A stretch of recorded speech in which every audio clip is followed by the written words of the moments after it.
And God put the devil to the test, and descended to the garden in the form of a snake, and gave to man a mighty gift, knowledge. To man God spoke and told the story of the creation of the heavens and the earth, and the presence in the universe of the devil who was not to be trusted. Suddenly man was made afraid. Fear of the devil entered man's heart, along with gratitude at the knowledge that God was there to watch over man, and guide man away from the wickedness of the jealous devil. But everything of man has a second side, a byproduct of the freedom granted them by the devil since the very beginning.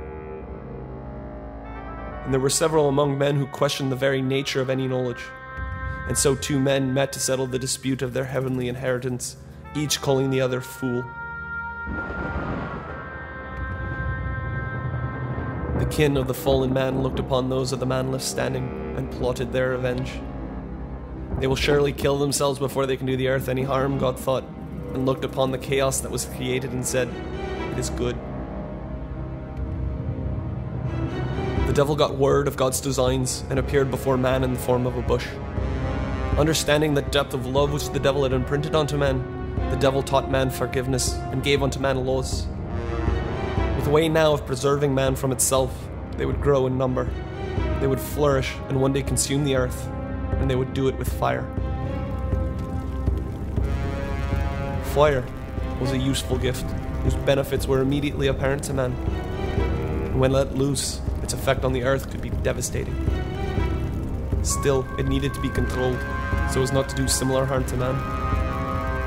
God saw this and quickly understood how properly harnessed, fire could be a scourge of man as much as a boon.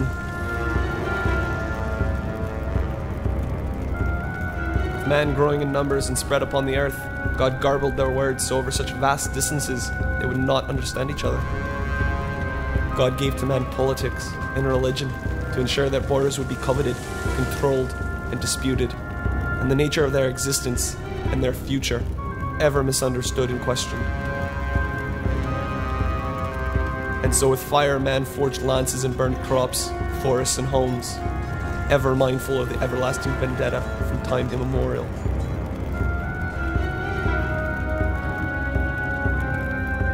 The devil saw what tactics man used to eliminate each other, and what toll it took upon the earth, and saw potential for even greater, more catastrophic destruction. The gifts which the devil had bestowed upon man had achieved their goal, and the effects their wars had on their population were insignificant compared to the levy it imposed on the earth. The devil gave to man technology, which man used to great effect. Suddenly, what God had given to man with the aim that they would destroy themselves, they were now unwittingly using to destroy not only themselves, but the earth as well. God now looked upon these latest gifts of the devil with mixed feelings. The devil looked at God, the earth, and at man, and thought that maybe the grudge they had now long shared had at last begun to get away from them. Each step the devil thought to have taken forward was also a step back. God's plans were in similar peril. Time, they both thought, would eventually reveal a clear winner in this epic struggle. And for centuries the battle raged on, and through every great epic stood the voice of reason. Amidst the cloud of smoke and the howling winds of pain and agony, under soot and fallout thundering above a maze of panic and desperation, embroiled in a dispute that was not theirs to begin with, stood the voice of reason, a forgotten voice stifled by the screams of the howling mob.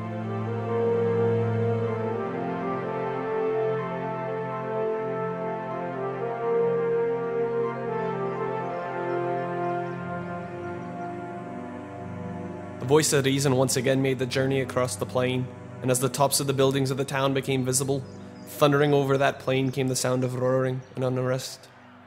A large crowd, with all eyes fixed toward the main square, had gathered and filled the streets, and the voice of reason looked upon this scene with curiosity.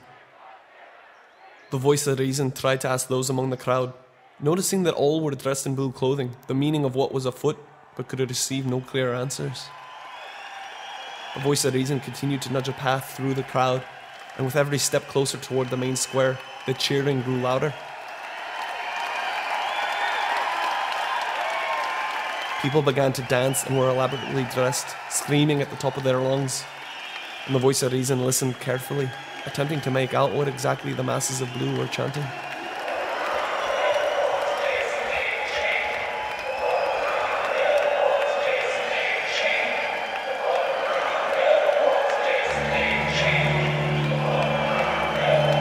voice of reason continued to jostle through the crowd and eventually reached the main square. There the chanting had faded away and was replaced by violent, threatening accusations. As though a line had been drawn across the square, the blue shirts came to a halt and stood toe-to-toe with the wall of red, who shot similar insults back across the square. The voice of reason, at full roar, demanded to know what had brought the town to arms.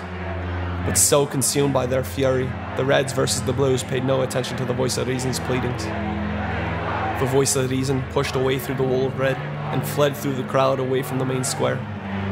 Eventually, the bloodthirsty cries being hurled across the main square were replaced by the chants of hordes of people dancing and dressed elaborately in red. They too were so dizzy with their bloodlust that none of them paid any attention to the voice of reason.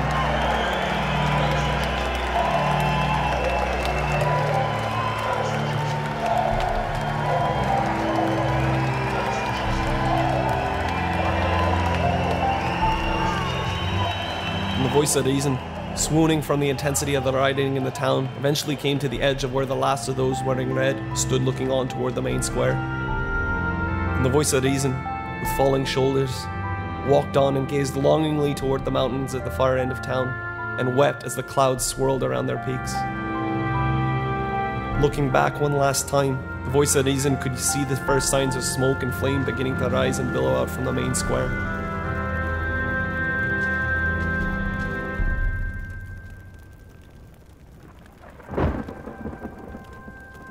And in the heavens, God and the devil looked on, ever mindful of what was at stake, awaiting an outcome, and always plotting new ways to tip the balance in their favor.